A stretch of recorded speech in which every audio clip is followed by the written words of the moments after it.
Hey friends, so we've had so many questions about using REPL editor in web design. I decided I would go ahead and just record a short video, and then if people keep asking, you can just share the video.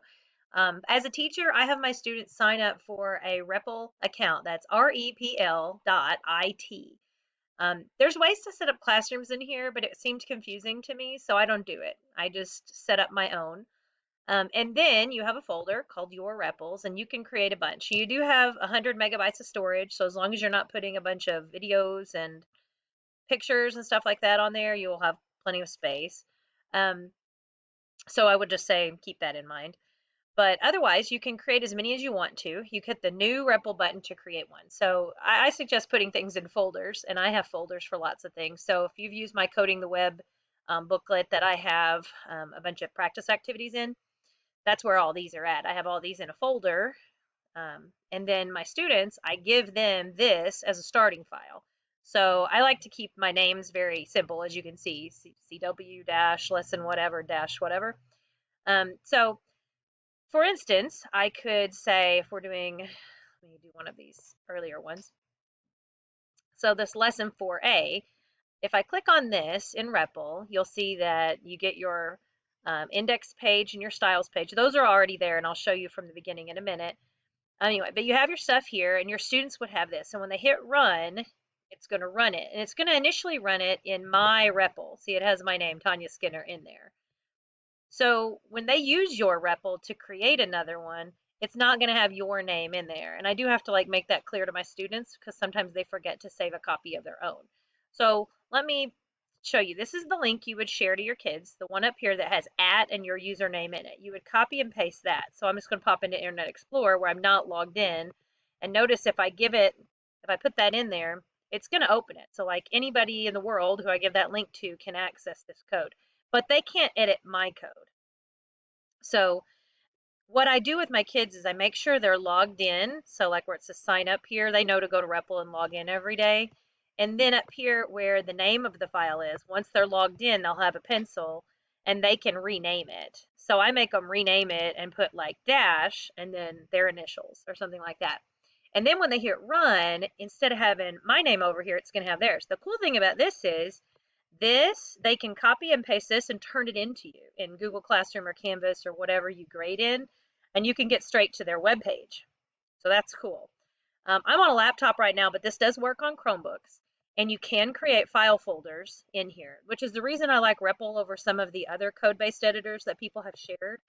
Um, so when you're actually logged in, you have access to the pencil and you have file folders and all this, and you can have images too. You can take and drag them straight from a folder. So if you have your images folder, you just drag it over. You can actually even have a website that's already created like on a computer and just drag all the files in here to be able to edit it. So I will record another video over what I'm going to do with my advanced students because we're using templates in there and I can't do that in Dreamweaver with them. So I'll record another video with that for you, but this is what it looks like in REPL.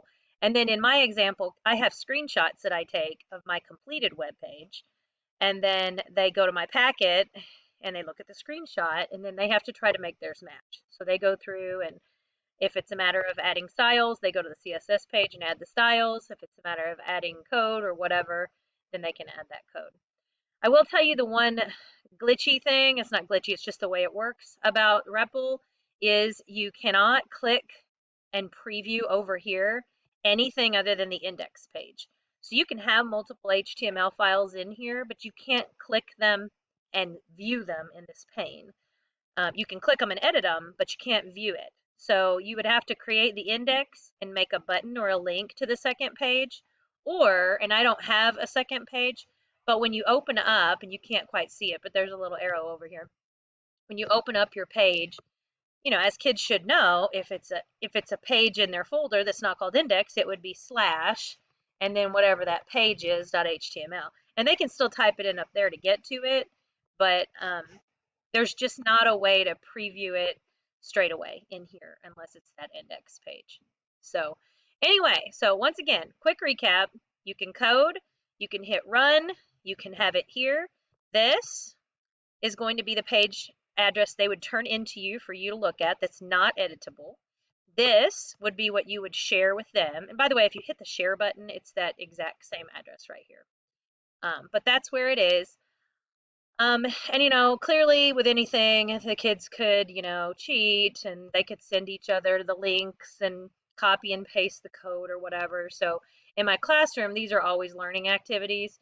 If I was doing something like this remote, which I will be with my Web Design 2 kids, they're all going to have different topics and they're all going to be choosing their own color schemes and stuff like that. So I'm not worried about their projects looking the same because they're not going to look the same.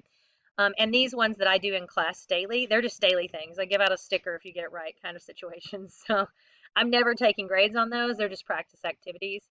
So however you choose to do it, just know, as with anything, if it's going to be exactly the same for every single person, yeah, I mean they could cheat. They could copy and paste all of this into a Google Doc too and email it to each other. I mean that's a problem we always have. So anyway, I hope this helps somebody. If you have questions about Repl, let me know. And on my lesson plans page, I will share a project that I'm going to do with my advanced kids hopefully tomorrow. Good luck, guys.